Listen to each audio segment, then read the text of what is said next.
I was about to save a man's life, or sign my own death warrant. Maybe both. My hand trembled as I folded the receipt paper in half, then half again, until it was small enough to hide between the stems of the white roses I was wrapping. From a distance, it looked like a care card. Up close, if he actually read it, it was a confession that I knew things a 12-year-old flower girl shouldn't. "Here you go, sir," I said, my voice steadier than my heartbeat.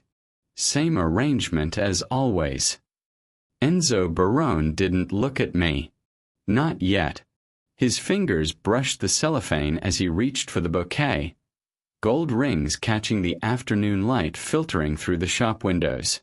Outside, 3 men in dark suits stood beside a black sedan, their postures too rigid, their attention too focused on nothing in particular. Behind me, the bell above the door chimed softly. The scent of lilies and fresh-cut stems filled the space between us. Clean, innocent, wrong for what I was about to do. His hand stilled on the flowers. I'd seen him 3 times before this. Each visit identical. Same quiet entrance. Same wordless transaction. Same distant expression, like he was already somewhere else. Somewhere darker than a flower shop on a Tuesday afternoon. But this time, I'd tucked 5 words between the stems that could either save him or destroy me. "Run. Your son is the one pulling the trigger." The paper felt like it was burning against my palm as I smoothed the final layer of wrapping. My fingers wouldn't stop shaking. I pressed them harder against the counter, willing them to behave, to not give me away before he even noticed. "White roses," I added, filling the silence because silence felt too loud. "For your wife." I shouldn't have said that. The moment the words left my mouth, I knew. Adults didn't like it when children knew too much, saw too much, said too much. And men like Enzo Barone, men whose names were whispered in kitchens and back alleys, never spoken out loud in daylight, they especially didn't like being seen. His gaze snapped to me then, sharp and immediate, like I'd just stepped on a wire I didn't know was there. For a second I forgot how to breathe. His eyes were darker up close than they looked from across the counter, almost black, framed by the kind of bone-deep exhaustion that comes from years of not sleeping well. But they weren't cruel. That's what surprised me. I'd expected cruelty. Expected the kind of coldness Danny always talked about when he came home late, smelling like cigarette smoke and fear. Instead, there was something else. Something heavier. Grief, maybe. Or guilt. I couldn't tell which. "You remember," he said quietly. Not a question. A statement. I nodded, throat too tight to answer properly. Every year, same day. I'd learned to have the arrangement ready 10 minutes before he arrived because he never stayed long. In and out. No small talk. No lingering. Just cash on the counter, roses in hand, and gone before the next customer walked in. Mom said he was paying respects. Danny said he was paying penance. I didn't know the difference until now. Enzo reached into his wallet. Black leather, worn at the edges, and pulled out 3 $50 bills. He placed them on the counter without counting, without checking the price tag I hadn't even written yet. It was too much. Way too much. But I didn't say anything. Men like him didn't make mistakes with money. His fingers closed around the bouquet, knuckles brushing the cellophane, and for one agonizing heartbeat I thought he'd just walk out. That he'd leave without seeing it. That the note would stay hidden between the stems until he was already in the car, already on his way to wherever he was supposed to die today, and by the time he found it, it would be too late. "Please," I begged silently. "Please look." The edge of the paper caught his thumb. He paused, tilted the bouquet slightly, frowning like he'd snagged his cuff on something. Then his expression changed. Not dramatically.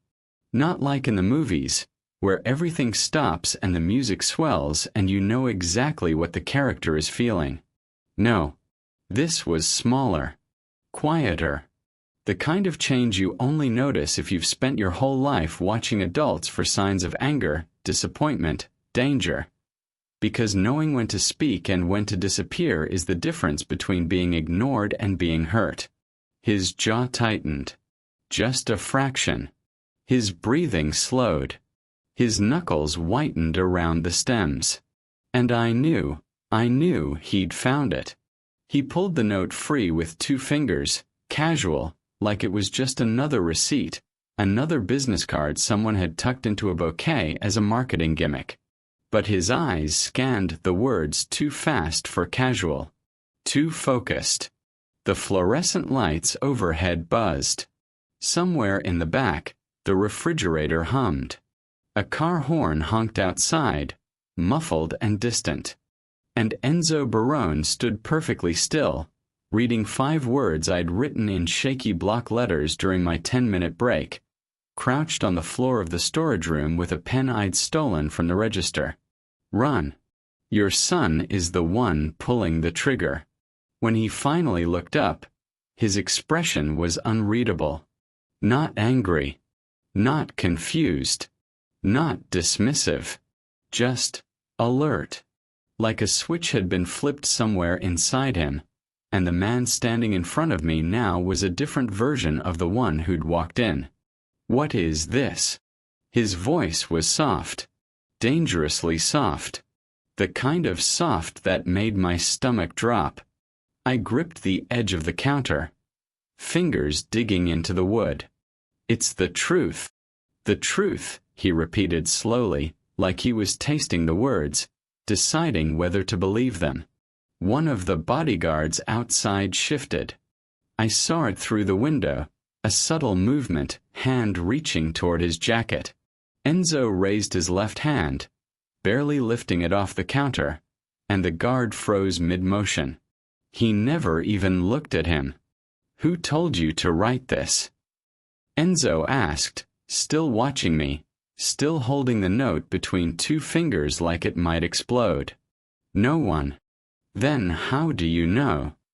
My heart was slamming against my ribs so hard I was sure he could see it through my shirt. I heard them, I whispered, because suddenly I couldn't make my voice any louder. This morning. Outside. They were talking about you. About today. About. I swallowed hard. About how you wouldn't see it coming. Enzo's gaze didn't waver. Didn't blink. Who's they? I hesitated. This was the part one hadn't planned. The part where I had to choose between protecting my brother and protecting this man I didn't even know. My brother, I finally said, the words scraping out. He drives for someone. One of your people, I think. He was on the phone. I wasn't supposed to hear, but you did. I nodded. Enzo folded the note carefully. Once, twice, 3 times, until it was small enough to slip into his jacket pocket. The movement was precise. Controlled. Like he was buying himself time to think. What's your name? He asked. Susan. Susan. He said it slowly, like he was filing it away somewhere important. How old are you? 12. Something flickered across his face then. Too fast to name. But it looked almost like recognition. Or maybe regret. Do you understand what you've just done, Susan? I wanted to say yes. Wanted to sound brave, confident, sure. But the truth was, I didn't understand. Not really. I didn't understand why grown men would want to kill someone over flowers and power and things I'd only ever heard about in whispers. Didn't understand why a son would betray his father. Didn't understand why I, a kid who could barely reach the top shelf without a step stool, was suddenly standing at the center of something so much bigger and darker than me. So I just nodded. Because that's what you do when a man like Enzo Barone asks you a question. You nod. And you hope it's the right answer. He studied me for another long moment, roses still in hand, notes safely hidden in his pocket. Then he turned toward the door. "Stay inside," he said quietly, not looking back. "Don't leave. Don't call anyone. Not your mother.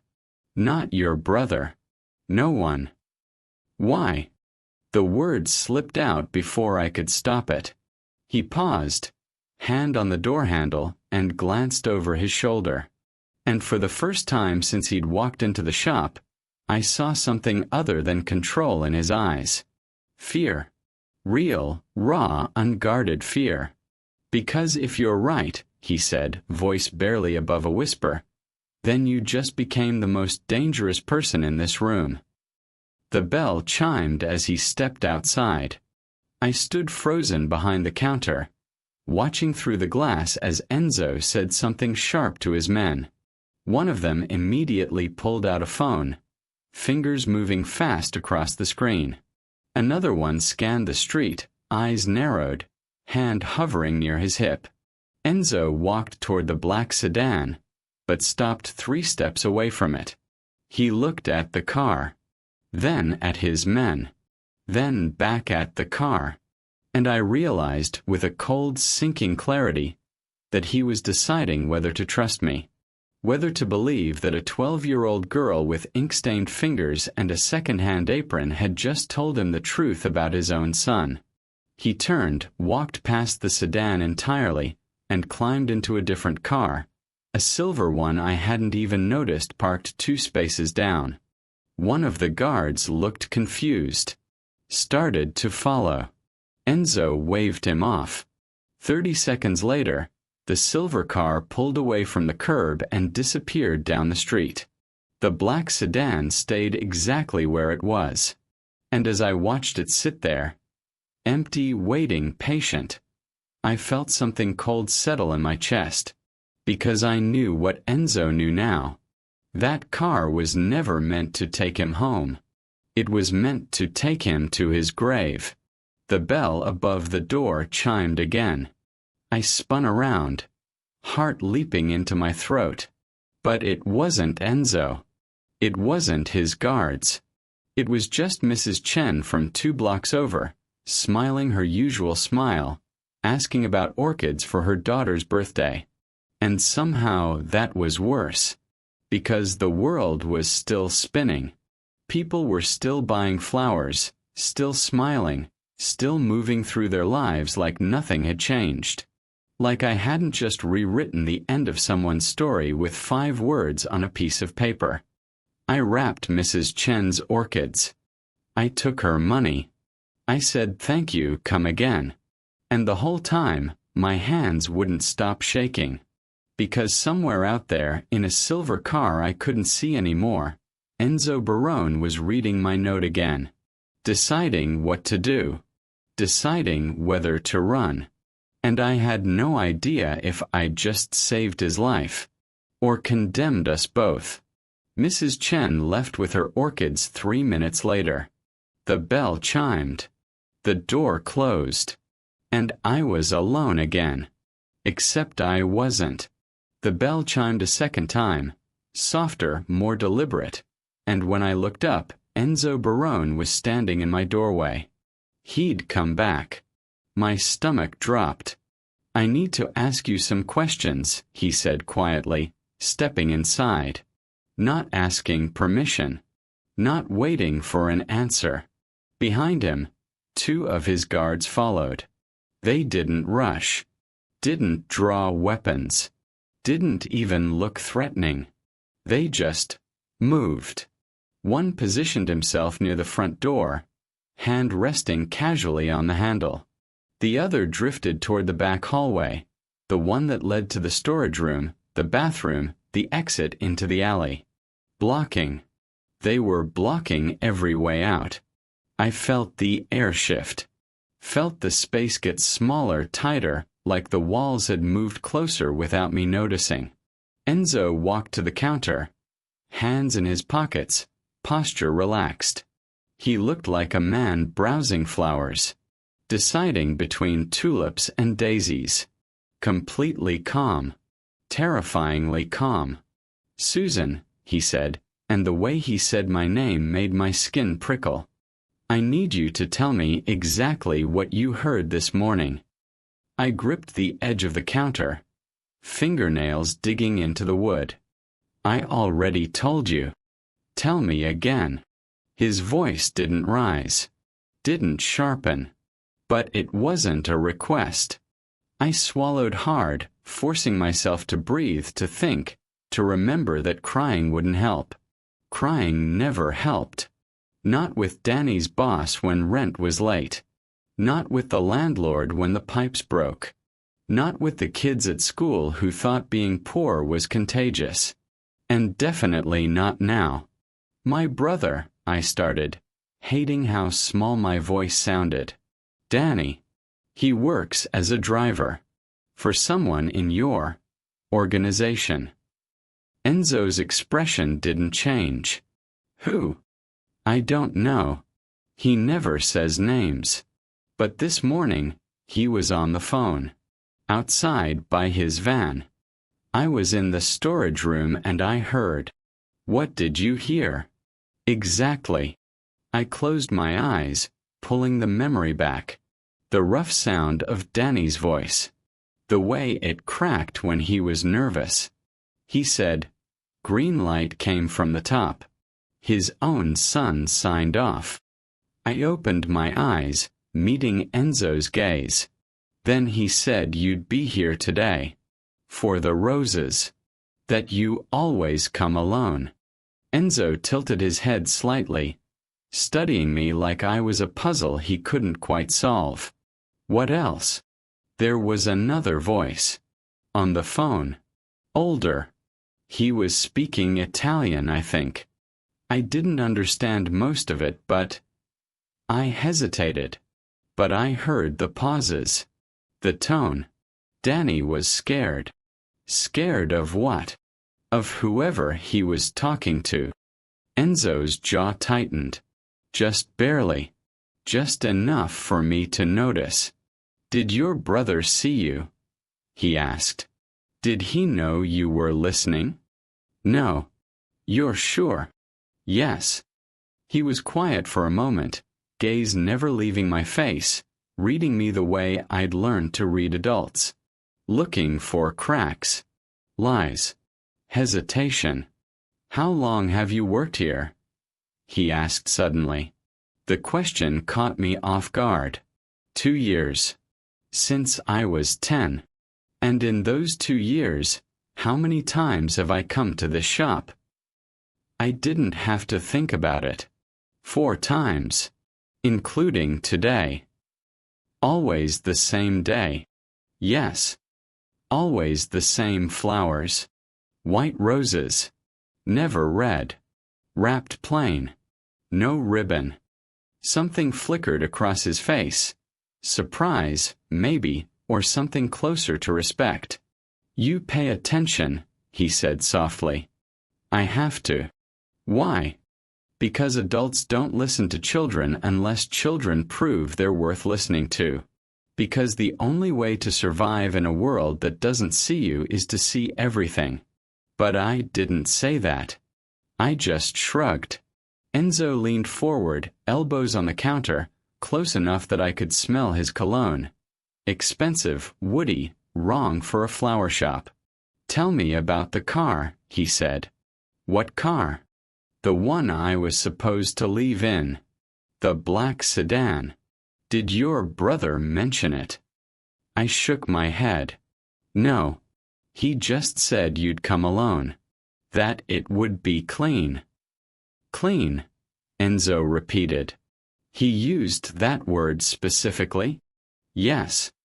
What route was I supposed to take? I don't know. He didn't say. What time? After you left the shop. How long after? I don't know. Enzo's eyes narrowed. Not in anger. In calculation. Who else was involved? He asked. Did he mention names? Locations? No. Just, I bit my lip trying to remember. Just that it was approved.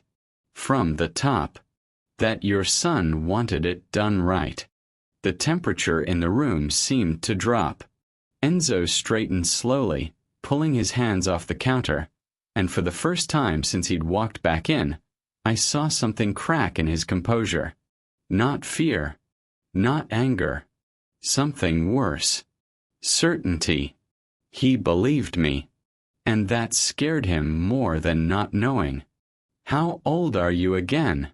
He asked quietly. 12. He stared at me for a long moment, expression unreadable, and I wondered what he was thinking. What men like him did to people who knew too much. People who became liabilities. Threats. I was 12 years old. I arranged flowers for a living. And I just told a mafia boss that his own son wanted him dead. The guard near the door shifted. The one in the back hallway cleared his throat. Enzo didn't acknowledge them. He just kept looking at me. You're either very brave, he finally said, or very stupid. I'm neither, I whispered. I'm just telling the truth. The truth. He smiled, but it didn't reach his eyes.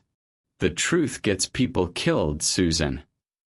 So does staying silent. He blinked. Once. Twice. And then his phone buzzed. Sharp. Insistent. He pulled it from his pocket, glanced at the screen, and everything changed. His face went completely blank. The guard at the door stepped forward. Boss. Enzo held up one hand, reading whatever message had just come through. I watched his expression shift. Confusion, realization, fury. All of it happening in the span of 3 seconds. When he looked up, his eyes found mine. And I knew. Whatever was on that phone, it confirmed everything I'd told him. Get the car, he said to the guard, voice low and clipped. Not the sedan. The backup. Sir. Now. The guard nodded and disappeared through the front door. Enzo pocketed his phone, gaze still locked on me. You just saved my life, he said quietly. I didn't know what to say to that. He turned toward the door, then paused. Stay inside, he said again. And Susan. Yeah. If anyone asks about today, anyone at all, including your brother, you tell them nothing. Understand? I nodded. He left without another word. Through the window, I watched him climb into a different car. Gray this time, smaller, unmarked. It pulled away fast. And somewhere in the street behind it, I heard the sound I'd been dreading since this morning. The sharp, unmistakable crack of an explosion. Followed by screaming. The explosion echoed 3 blocks away. Close enough to feel. Far enough to survive. Enzo sat in the back seat of the gray sedan, white roses still clutched in his hand, and listened to the sirens start their wail across the city. The black car, the one he was supposed to be in, was now a smoking crater in the middle of Lexington Avenue. His driver didn't ask questions, didn't look back, just kept driving, knuckles white on the steering wheel, jaw set. Enzo stared down at the bouquet in his lap. White roses. Always white. Never red. Because red was for love. And white was for ghosts. 7 years earlier. You're going to get us both killed, Enzo. His wife's voice cut through the dim light of their bedroom, sharp and desperate in a way that made his chest ache. Maria stood by the window, arms wrapped around herself, staring out at the city below like it might swallow her whole. She was wearing his shirt, too big on her frame, sleeves rolled up, and her hair was loose, falling past her shoulders in dark waves. She looked so small, so tired. "I'm keeping us safe," Enzo said quietly, fastening his watch. "That's all I've ever done." "Safe?" Maria turned, and her eyes were red-rimmed, raw from crying. "You call this safe? Men with guns outside our door? Whispers everywhere we go. I can't even go to the market without someone watching me, Enzo. Without counting how many steps I take. That's protection. That's a prison." Enzo's jaw tightened. He loved her. God, he loved her more than anything in this world. But she didn't understand. Couldn't understand. You don't walk away from this life. You don't just decide one day that you're done, that you want something normal, something clean. The life doesn't let you go. It buries you first. "I can't leave," he said, voice low. "You know that. You won't leave." Maria crossed the room, standing in front of him, hands pressed against his chest. "There's a difference, Enzo. You won't leave because you're afraid of what it means. That maybe you'll have to admit that all of this, all the blood, all the power, maybe it was never worth it." He wanted to argue, wanted to tell her she was wrong, but the words stuck in his throat, because deep down, in a place he never let anyone see, he knew she was right. "I'm trying to build something," he finally said. "For us. For our son. So he doesn't have to. Our son is 3 years old, Enzo. And he's already learning that fear is normal. That violence is just how the world works." Her voice cracked. "Is that what you want for him? To grow up thinking love and loyalty are the same as control and intimidation?"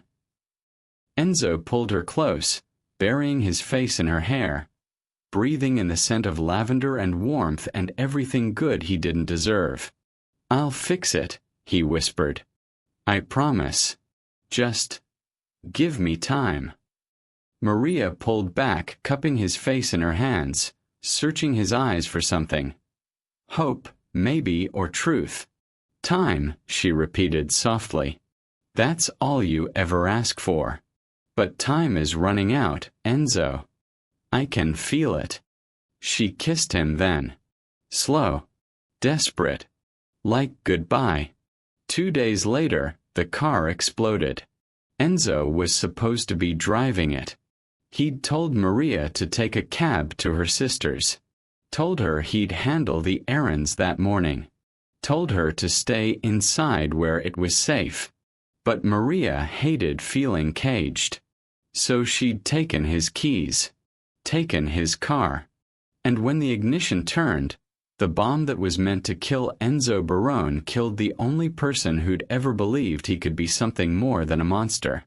They found pieces of the vehicle 3 blocks away.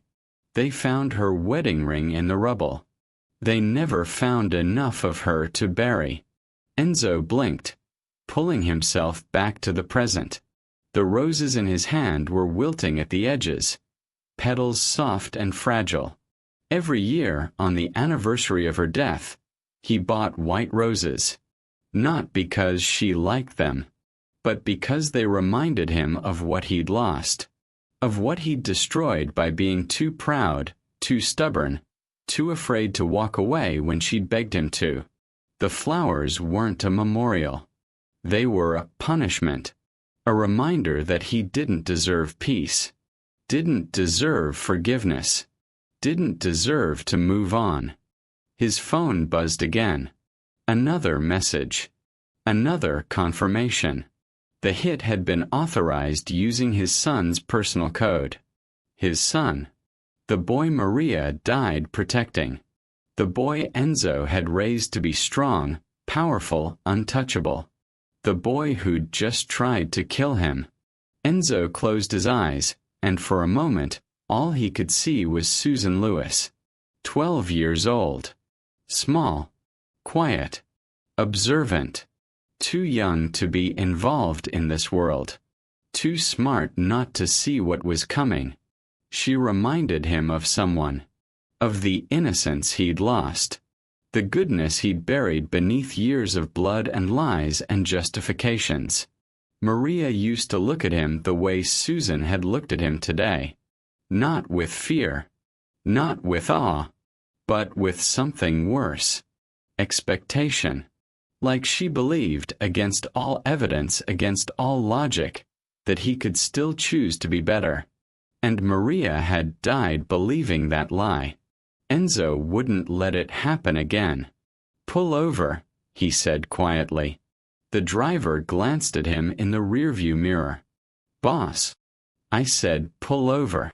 The car slowed, easing to the curb 2 blocks from the docks. Enzo pulled out his phone and dialed. It rang twice before someone picked up. "I need a detail on the flower shop," Enzo said, voice clipped and calm. "East 63rd. Quiet. No uniforms. No one in or out unless I approve it." "How many men?" "4. Rotating shifts. And I want surveillance on the family.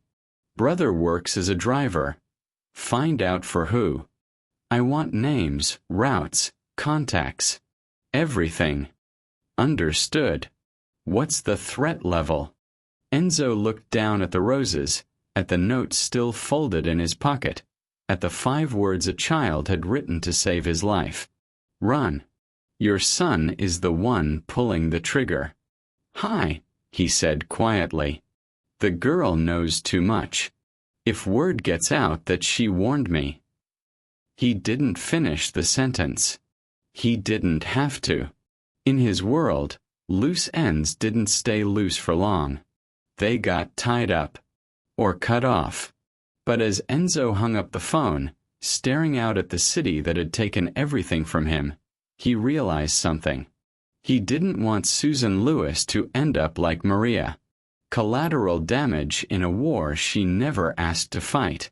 So he made a choice. A temporary one. A dangerous one. He chose to trust the child who'd told him the truth when no one else would. Even if it killed them both. "Drive," he said. The car pulled back into traffic. And somewhere behind them, the wreckage of the black sedan still smoldered, a reminder that in Enzo's world, trust was the rarest currency of all. And the most expensive. I couldn't stop watching the window. Even after the gray sedan disappeared around the corner. Even after the normal sounds of the street returned. Car horns, footsteps, the distant hum of traffic. Even after the explosion that was supposed to kill Enzo Barone had already happened somewhere I couldn't see. My hands were still shaking. I pressed them flat against the counter, trying to steady myself, trying to breathe normally, trying to convince myself that handing him that note had been the right choice. But the right choice didn't usually feel like drowning. Outside, the black sedan still sat at the curb. Empty. Waiting. The driver leaned against the hood, smoking a cigarette, checking his phone. He looked bored. Casual. Like he had nowhere to be and all the time in the world to get there. He had no idea his boss had just saved his life by not getting into that car. A woman walked past with a stroller. A teenager on a skateboard weaved between parked cars. A delivery truck double-parked. Hazards blinking. Normal. Everything looked so unbearably normal. I was about to turn away, about to force myself back to work, back to pretending I was just a flower girl who didn't know things that could get people killed, when I saw it. Movement. Subtle. Deliberate. 3 men, emerging from different directions, converging on the sedan. They weren't running, weren't drawing weapons, weren't doing anything that would make a civilian look twice. But I'd learned to see the things people tried to hide. And these men were trying. One from the coffee shop across the street, newspaper tucked under his arm. One from the parking garage 2 buildings down, hands in his pockets. One from the alley beside the laundromat, phone pressed to his ear. They moved like they belonged, like they had every right to be there. But their eyes gave them away. Sharp, focused, locked on the sedan. My stomach dropped. They're still here. They don't know he switched cars. The driver by the sedan noticed them too late. He straightened, hand moving toward his jacket, mouth opening to say something. And then the world exploded. The blast was so loud it didn't sound like sound anymore. It was pressure. Weight. A physical force that slammed through the shop windows and knocked the air from my lungs. Glass shattered. Flowers flew off shelves. The register crashed to the floor. I hit the ground hard, arms covering my head, ears ringing so loud I couldn't hear myself scream. For a moment, everything was white noise and smoke and the taste of copper in my mouth. Then the screaming started. I pushed myself up, hands cut and bleeding from the broken glass, and looked out through the shattered window frame. The black sedan was gone. In its place was fire. Twisted metal. A crater in the asphalt that was still smoking. The driver, the man who'd been leaning against the hood 30 seconds ago, was nowhere. Just gone. People were running, shouting. Someone was crying, high-pitched and desperate. A car alarm wailed. Another one joined it. Smoke billowed into the street, thick and black and choking. And through it all I saw them. The 3 men. Walking away. Not running. Not panicking. Not looking back. Just walking, hands still in pockets, disappearing into the chaos like ghosts. Like they'd never been there at all. My phone buzzed. I didn't remember pulling it out. Didn't remember unlocking it. But there it was, screen cracked but still working, a single message from a number I didn't recognize. Stay inside. Don't move. Don't talk to police. Someone will come for you. No name. No signature. But I knew who it was from. Enzo Barone was alive. And he knew I'd just watched his death happen to someone else. 15 minutes later. Somewhere across the city. Enzo stood in a warehouse on the docks, phone pressed to his ear, listening to his head of security confirm what he already knew. Authorization code traces back to your son, boss. No question. It came through his personal encrypted line. Timestamp puts it at 6 this morning. Enzo said nothing. Boss. You there? I'm here. What do you want us to do? Enzo closed his eyes, white roses still clutched in his other hand. Petals crushed and wilting now. 6 this morning. Hours before Enzo walked into that flower shop. Hours before Susan Lewis handed him a note that saved his life. His son had signed the order before sunrise. Had probably slept well afterward. Had probably eaten breakfast, checked his messages, gone about his day knowing that by afternoon, his father would be dead and the empire would be his. Clean. Efficient. Exactly the way Enzo had taught him. Boss. Pull the security footage from the flower shop, Enzo said quietly. And the street cameras. I want to know who placed the device. I want names. Faces. Who they work for. Already on it. We've got 3 suspects fleeing the scene. Running them through the database now. And the girl. A pause. The flower girl. Susan Lewis. 12 years old.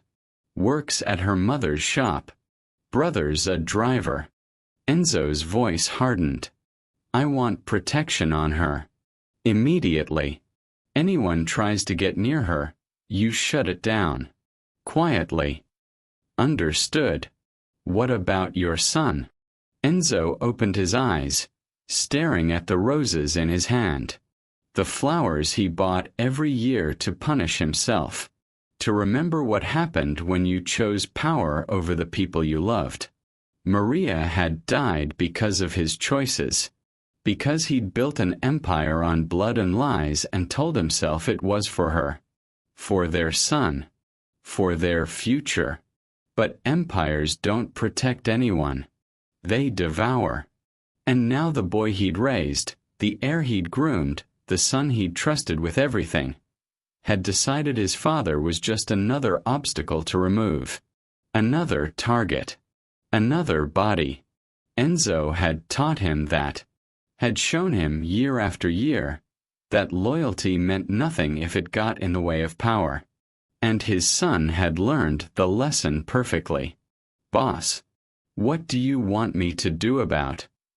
Nothing, Enzo said softly. Not yet. He hung up. The warehouse was quiet except for the sound of water lapping against the pilings below. Cold, dark, isolated. Enzo stood alone, roses in hand, and whispered the words he'd been avoiding since the moment he read Susan's note. My blood signed my death warrant. Not an enemy. Not a rival. Not someone he could threaten, buy, or eliminate. His own son. The boy who carried his name. His legacy. His heir. And Enzo realized, with a cold certainty that settled in his bones like ice, that he'd created this. Every ruthless decision. Every brutal lesson. Every time he'd chosen fear over love, control over trust, power over mercy. He'd built a monster. And now the monster was coming for him. The roses slipped from his fingers, falling to the concrete floor, white petals scattering like snow, like ashes, like the last remnants of the man he used to be, 10 years earlier. You need to understand something, Marco. Enzo crouched down to his son's eye level, hands resting on the boy's small shoulders. Marco was 8 years old, still young enough to cry, still soft enough to break. That needed to change. They stood in Enzo's office. Mahogany desk, leather chairs, floor-to-ceiling windows overlooking the city. A kingdom built on fear and blood and carefully calculated violence. Someday it would all belong to Marco, but only if he learned to be hard. The man who showed mercy today, Enzo said quietly, is the man who loses everything tomorrow. You understand. Marco nodded, eyes wide, still trembling from what he'd just witnessed in the basement. A beating. A lesson. The cost of betrayal demonstrated in broken bones and muffled screams. Good. Enzo straightened, ruffling his son's hair. Now go wash your hands. Your mother's making dinner. Marco ran from the room, small footsteps echoing down the hall. And Enzo told himself he was doing the right thing, teaching his son to survive in a world that didn't forgive weakness, preparing him for the empire he'd inherit, making him strong. But looking back now, standing in the cold warehouse with white roses scattered at his feet, Enzo realized the truth. He hadn't been making his son strong.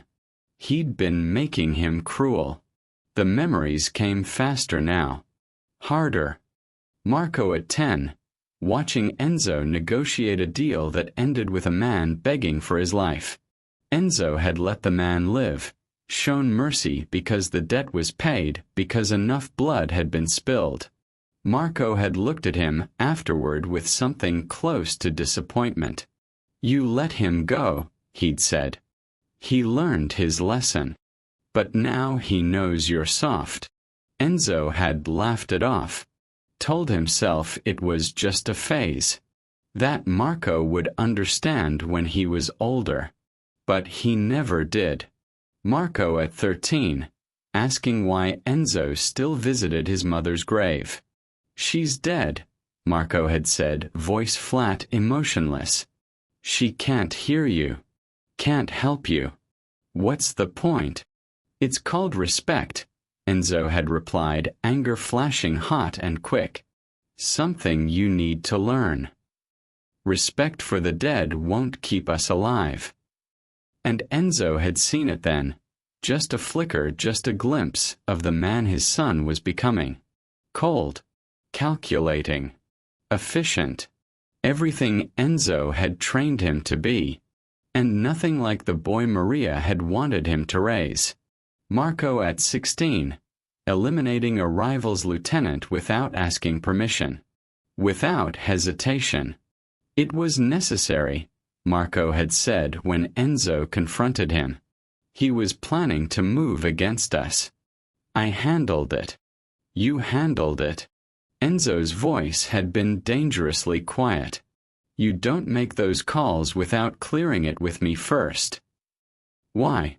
"You taught me to see threats and remove them. That's what I did. I also taught you about strategy, timing, politics. You taught me that power doesn't wait for permission." And Enzo had realized in that moment that his son wasn't listening anymore, wasn't learning. He was surpassing, taking every lesson Enzo had taught him and sharpening it into something darker, something Enzo no longer recognized. His phone buzzed, pulling him back to the present. A forwarded message. Audio file. Encrypted. Enzo pressed play. His son's voice filled the warehouse, crystal clear, recorded from a wiretap Enzo's security team had placed 3 months ago when they'd first suspected something was wrong.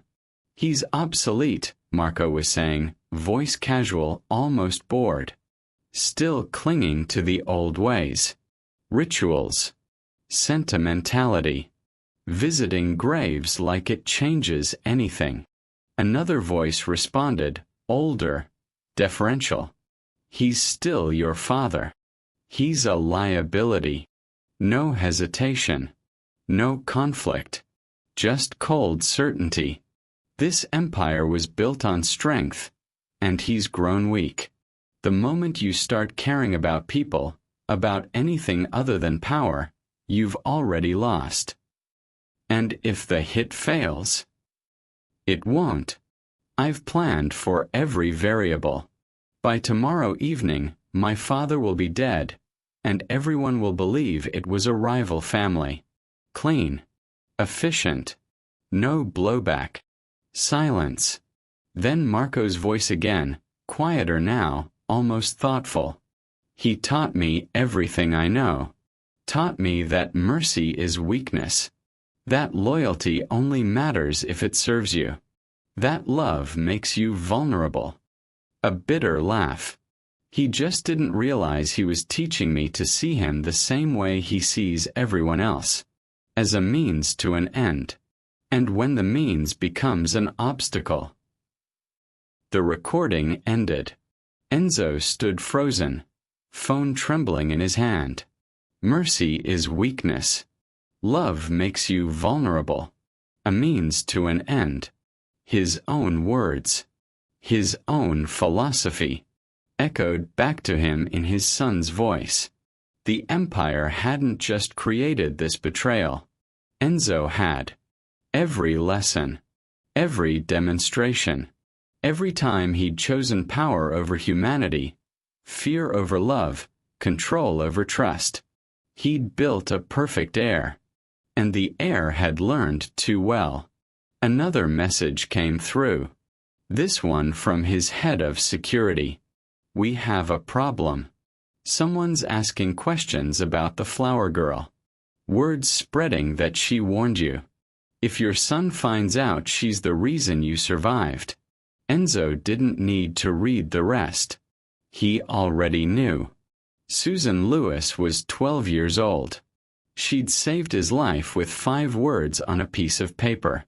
And in doing so, she'd become the most dangerous person in his world. Not because she was a threat, but because she was a witness. Proof that Enzo had been warned.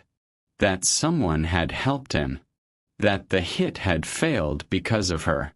And in Marco's world, the world Enzo had taught him to build, witnesses didn't survive. Loose ends got cut. Liabilities got eliminated. Enzo had taught him that too. He pulled up his contact list, found the number for his most trusted lieutenant, and made the call. It rang once. "I need a retrieval," Enzo said, voice clipped and cold. "Susan Lewis.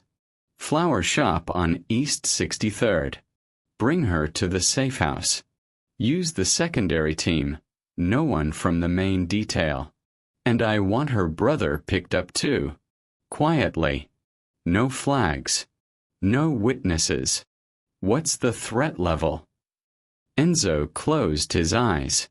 "My son wants her dead. The boy I raised to be ruthless and efficient and utterly without mercy wants to kill a 12-year-old girl because she told the truth. Critical," he said quietly. "Move now. If anyone gets to her before we do." He didn't finish. Didn't need to. Understood. We're en route. The line went dead. Enzo stood alone in the warehouse, surrounded by shadows and cold air and the weight of every choice he'd ever made. He'd built an empire, raised a son, taught him to survive, and in doing so, he'd created the very thing that would destroy them both. The white roses lay scattered at his feet, crushed, wilting, a perfect metaphor for everything Enzo Barone had ever loved. They came for me an hour after the explosion. Not police. Not ambulances. Not anyone who was supposed to help.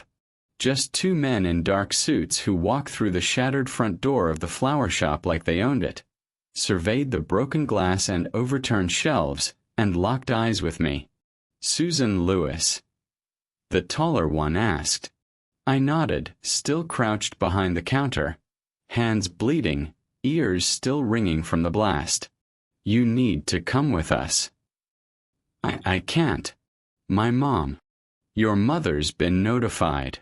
She's safe. So is your brother, Danny." My stomach twisted. Where is he? Somewhere secure. The man's expression didn't change. Didn't soften.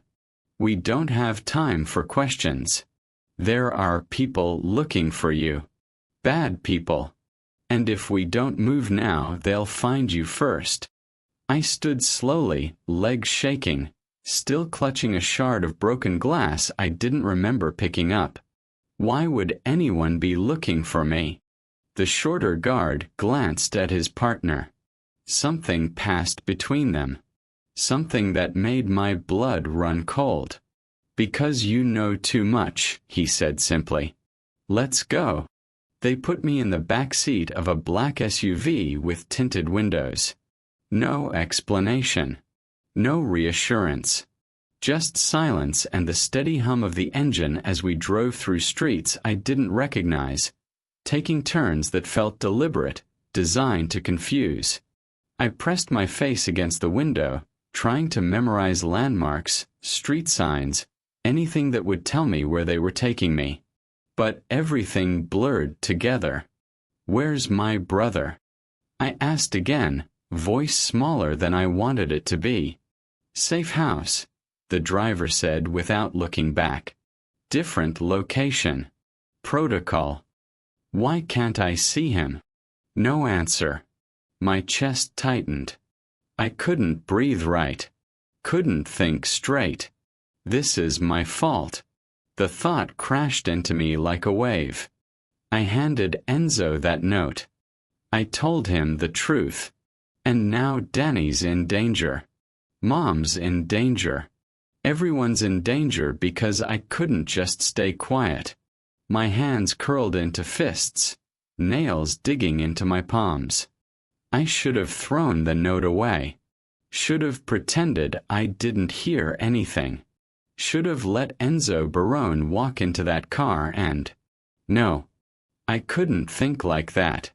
He would have died.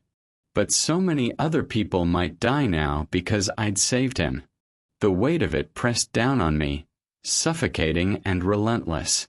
What have I done? The safe house wasn't a house. It was an apartment. High floor. Small windows. Furniture that looked expensive but felt cold. Sterile. Like a place people went to disappear.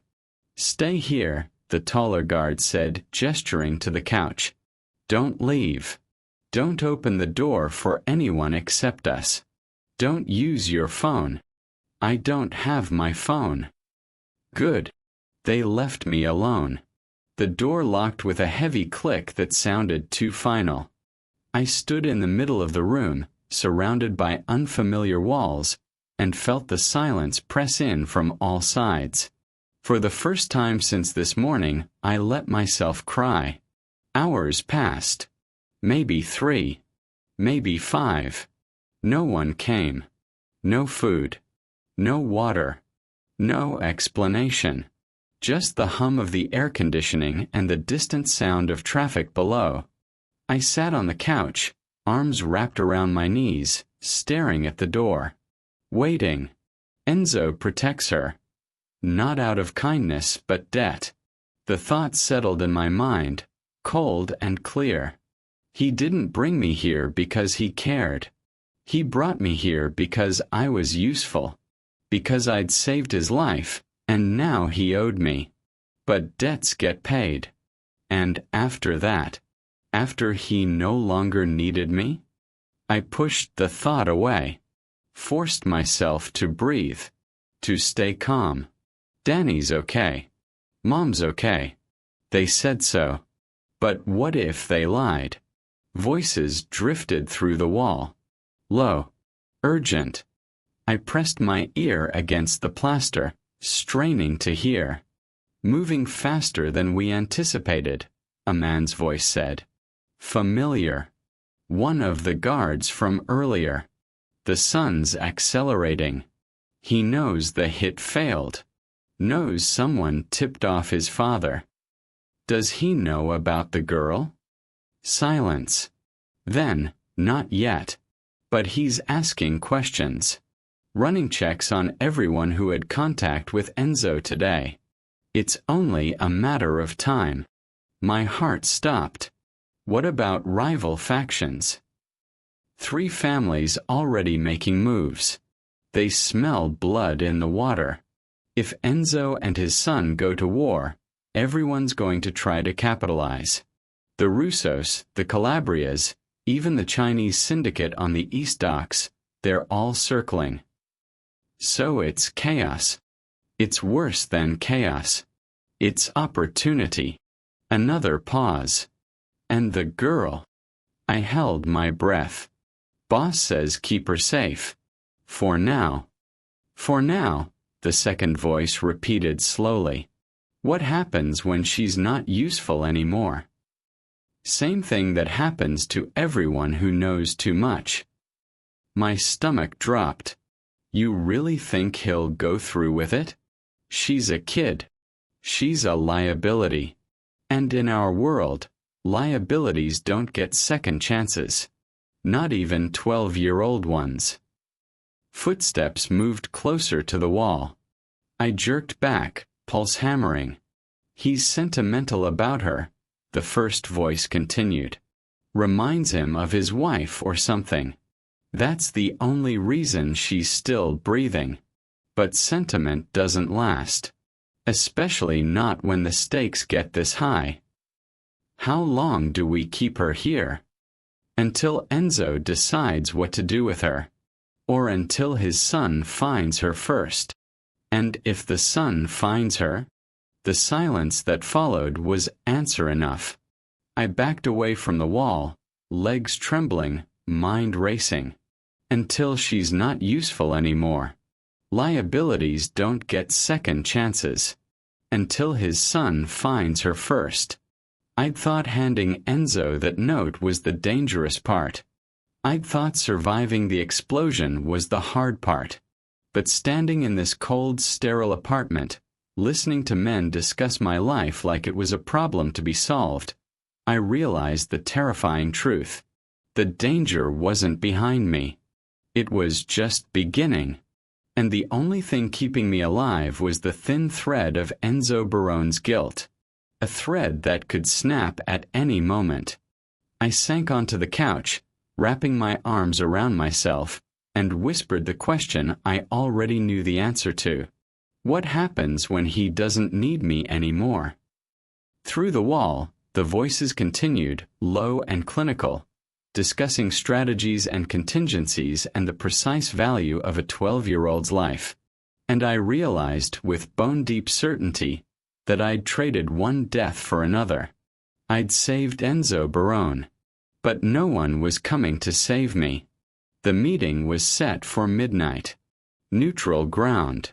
An abandoned restaurant on the pier that used to be owned by the Barone family before a fire gutted it 3 years ago. No electricity. No witnesses.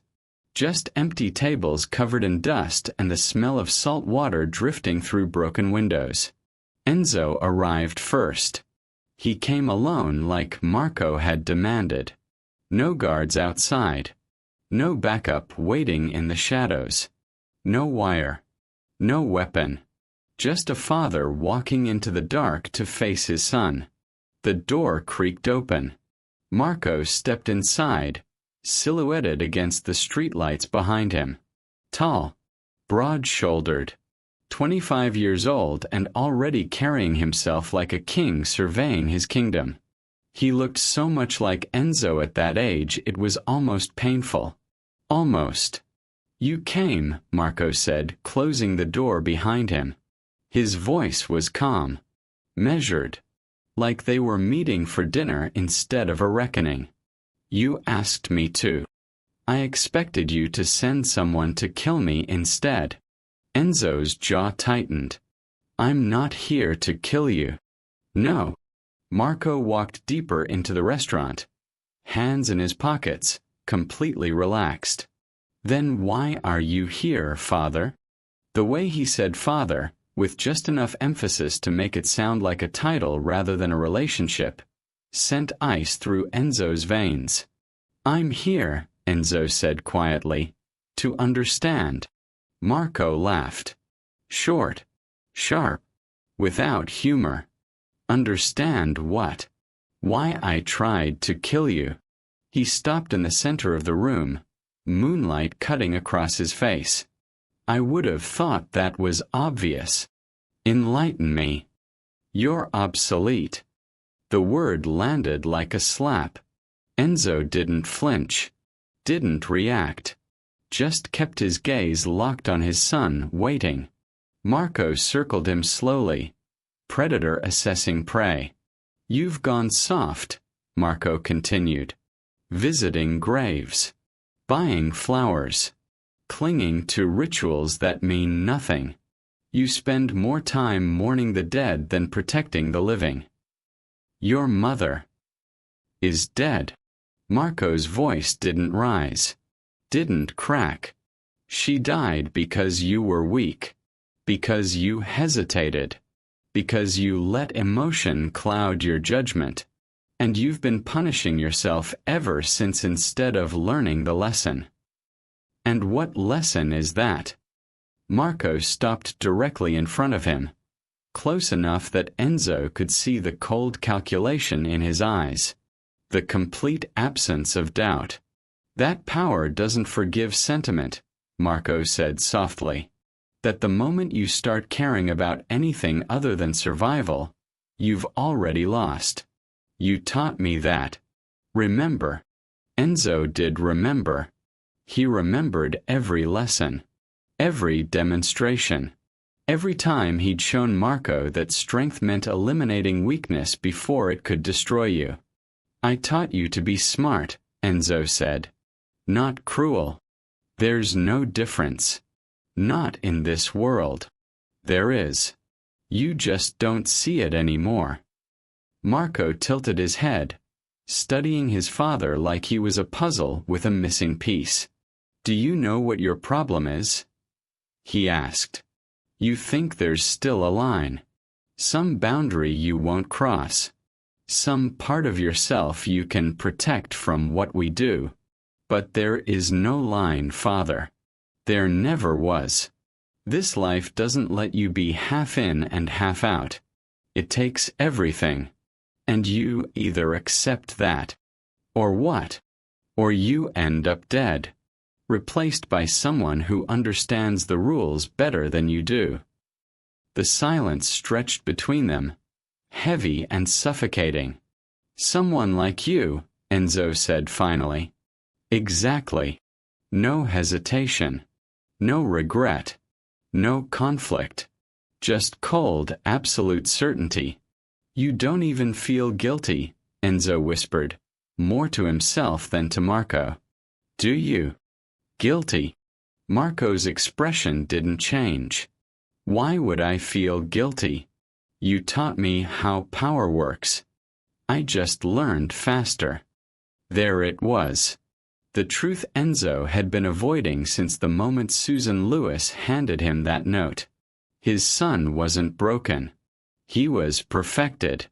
Every ruthless instinct, every calculated betrayal, every willingness to eliminate anything or anyone that stood in his way. Enzo had built this, piece by piece, lesson by lesson. And now the monster he'd created was standing in front of him, explaining in calm, rational terms why killing his own father was simply good business. I could kill you right now, Enzo said quietly. End this before it goes any further. You could try. Marco didn't move, didn't tense. But we both know you won't. Because despite everything you taught me, despite all your talk about strength and survival, you're still the man who buys flowers for a ghost. You're still the man who can't let go. And you think that makes me weak. I think it makes you human. And in our world, human doesn't survive. Enzo stared at his son, this stranger wearing his face, speaking his words, embodying every lesson he'd ever taught, and felt something inside him finally break. Not his resolve. Not his strength. His belief.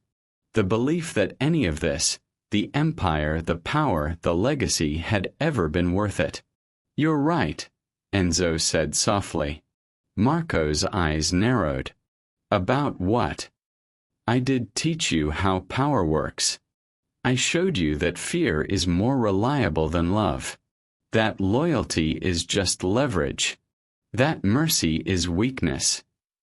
Enzo took a step closer. And I was wrong.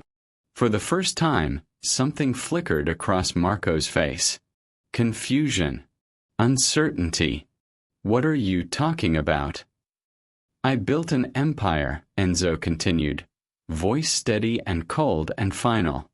I built it on blood and lies and justified every choice by telling myself it was for my family. For you. For your future. He paused. But the future I built killed your mother. And now it's trying to kill me. So tell me, Marco, what exactly did we win? Silence. Marco's jaw tightened. You're not making sense. I'm making perfect sense. You just don't want to hear it. Enzo pulled something from his pocket. A small envelope. Sealed. I'm not going to kill you. I'm not going to fight you. I'm not going to play this game anymore. Then what are you going to do? Enzo placed the envelope on the nearest table. I'm going to do what I should have done 20 years ago when your mother begged me to. Which is, walk away.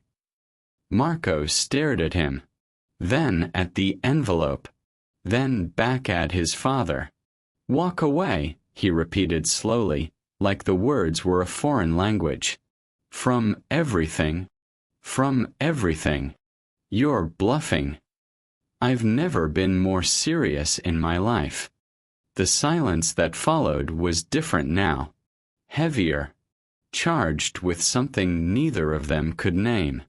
If you walk away, Marco said carefully, the empire collapses. Rival families move in. Everything you built falls apart. Good. Good. Let it burn, Enzo said quietly. Let it all burn. Because the only thing it ever created was you. And I can't. His voice cracked. Just slightly. I can't keep building monsters and calling it legacy. Marco's expression hardened. You don't get to do this, he said, voice dropping to something dangerous. You don't get to suddenly develop a conscience and walk away. You made me this. You don't get to act like you're the victim now. I'm not the victim. Enzo turned toward the door. But I'm also not doing this anymore. The empire is yours, Marco. Do whatever you want with it. Burn it. Build it. I don't care. Because I finally understand what your mother tried to tell me all those years ago. Which is, Enzo looked back one last time, that some legacies aren't worth preserving. He walked toward the door. If you leave, Marco called after him, voice sharp, you're a dead man.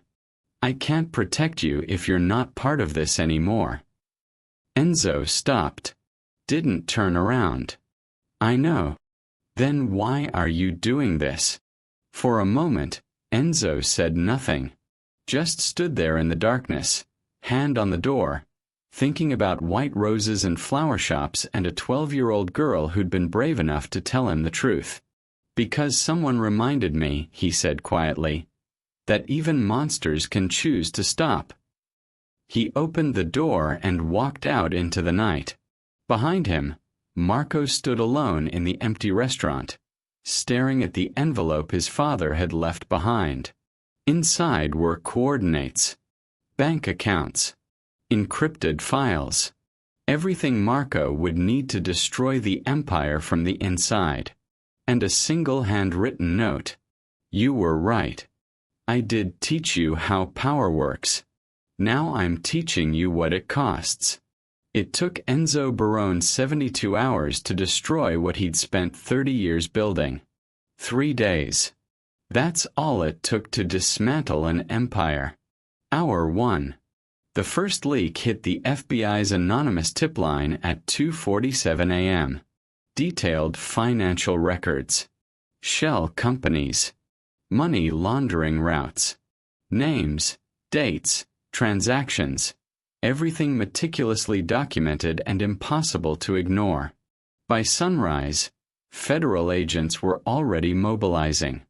Hour 12. Offshore accounts started freezing. Millions of dollars, locked down by international banking authorities responding to coordinated fraud alerts.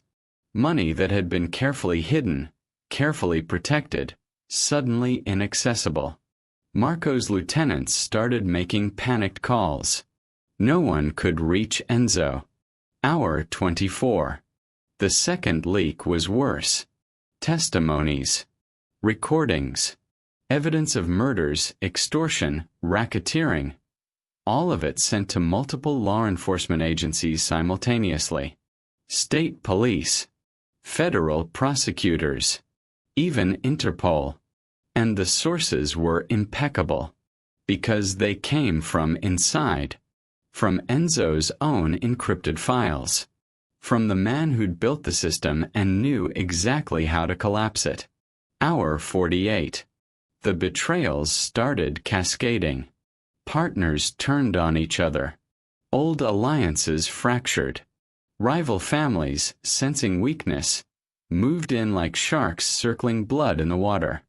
Marco tried to hold it together, tried to rally the organization. But the foundation was already crumbling, and everyone knew who'd lit the match. Hour 72. Enzo Barone's car was found at the bottom of the Hudson River. Driver's side door open. No body inside. Just enough blood on the steering wheel to confirm DNA. Just enough wreckage to make it look real. The news reported it as a mob hit. Retaliation for the recent violence. Another casualty in an endless war. Marco stood at the riverside, watching divers search the murky water, and said nothing. He knew his father wasn't in that car. Knew this was the final move. The ultimate betrayal. His father hadn't just walked away. He'd burned everything to the ground and disappeared into the ashes. Day 4. They released me at dawn. No warning. No explanation. Just the same 2 guards who'd brought me to the safe house, standing in the doorway, telling me it was over. "You're free to go," the taller one said. I stared at him. "What?" "Your mother's waiting downstairs. Your brother's already been released. You're safe now." Safe from what? He didn't answer. Just held the door open. I walked past him on trembling legs, waiting for the trap. For someone to change their mind. For this to be some kind of test. But nothing happened. Mom was in the lobby, exactly like he'd said. She grabbed me the second she saw me, pulling me into a hug so tight I could barely breathe. "I thought," her voice cracked, "I thought I'd lost you." "I'm okay," I whispered, even though I wasn't sure if it was true. Danny was there too, standing off to the side, looking older than he had 4 days ago. Haunted. Hollow. He wouldn't meet my eyes. "Let's go home," Mom said, voice shaking. But as we walked toward the exit, one of the guards called after me. "Susan." I turned. He handed me an envelope. Plain. Unmarked. "Someone wanted you to have this." I didn't open it until we got home. Until Mom fell asleep on the couch, exhausted from 3 days of not knowing if her children were alive or dead. Until Danny locked himself in his room and wouldn't come out. I sat on my bed, hands shaking, and carefully tore open the envelope. Inside was a note. Handwritten. Neat block letters I recognized even though I'd only seen them once before. "Meet me at the flower shop. Tonight. Midnight. Come alone. E.B." The shop was dark when I arrived. Windows still boarded up from the explosion. Door locked. Everything quiet and still. But I saw the light inside. Faint. Flickering. A candle, maybe. I pushed the door open. It was unlocked, and stepped inside. Enzo Barone stood in the center of the room, surrounded by broken glass and overturned shelves and the ruins of what used to be my mother's livelihood. He looked different. Older somehow. Tired. Like he'd aged 10 years in 4 days. "You came," he said quietly. "You asked me to." He nodded. Reached for something behind the counter. A bouquet of white roses. Perfectly wrapped. Pristine. Like he'd bought them from a shop that hadn't been destroyed by a car bomb meant to kill him. "I owe you this," he said, placing them on the counter between us. "And more." I stared at the flowers. "I don't understand." "You saved my life, Susan. And in doing so, you reminded me of something I'd forgotten." "What?" "That there's a difference between surviving and living." He pulled another envelope from his jacket. Thicker this time. Heavy. "This is for you. And your family. It's not much, but I don't want your money." "I know." He set it on the counter anyway. "But take it. Use it to start over somewhere new. Somewhere safe. Because what I've done, what I've set in motion, people will be looking for answers. Looking for someone to blame. And I don't want you caught in the aftermath." "Where are you going?" He smiled. Sad. Final. Somewhere I should have gone a long time ago. I wanted to ask more. Wanted to know if he was okay, if he was scared, if he regretted everything. But before I could speak, he stepped closer. Knelt down to my eye level the way adults do when they want children to really listen. "You didn't just save my life," he said quietly. "You saved my soul from becoming my son." My throat tightened. "I don't know if that's true," I whispered. "It is." He stood, adjusting his jacket. "Thank you, Susan Lewis, for being brave enough to tell the truth when no one else would." He turned toward the back door, the one that led to the alley, to the darkness beyond. "Wait," I called after him. He paused. "Will I ever see you again?" For a long moment, he said nothing, just stood there in the shadows back to me, hand on the door. "No," he said finally. "You won't." And then he was gone. The door closed softly behind him. I stood alone in the ruined flower shop, surrounded by broken glass and white roses, and realized I'd just witnessed the end of something I'd never fully understand. An empire. A legacy. A man who'd chosen to destroy everything rather than become the monster his world demanded. The candle flickered, went out, and in the darkness, I whispered the only thing I could think to say. Goodbye. Outside, somewhere in the city, Enzo Barone disappeared into the night, and the underworld would spend years searching for a ghost. 6 months later, the underworld buried Enzo Barone 3 times. Once in the newspapers, when his car was pulled from the Hudson with just enough evidence to close the case. Once in the streets, when the old families toasted his death and divided his territory like vultures picking at bones. And once in silence, when the people who really knew him, the ones who'd seen what he'd built and watched him burn it down, realized he'd done something no one in that world ever does. He'd escaped. Marco Barone was arrested 43 days after his father disappeared. Federal agents raided his penthouse at dawn. Found everything they needed and more. Bank records, contracts, proof of murders that went back years. The trial lasted 3 months. The verdict took 2 hours. Guilty on all counts. They say he never spoke during sentencing, never asked for mercy, never showed remorse. Just sat there stone-faced as the judge handed down a life sentence. Some people said he was protecting what was left of the organization. Others said he'd finally become exactly what his father taught him to be. Cold, calculating, alone. I think he was just tired. Tired of fighting. Tired of pretending. Tired of carrying an empire that had already collapsed from the inside. The flower shop never reopened. Too much damage. Too many memories. Mom sold it to a developer who turned it into a coffee shop. Sleek. Modern. Completely unrecognizable. Sometimes I walk past it and try to remember where the counter used to be.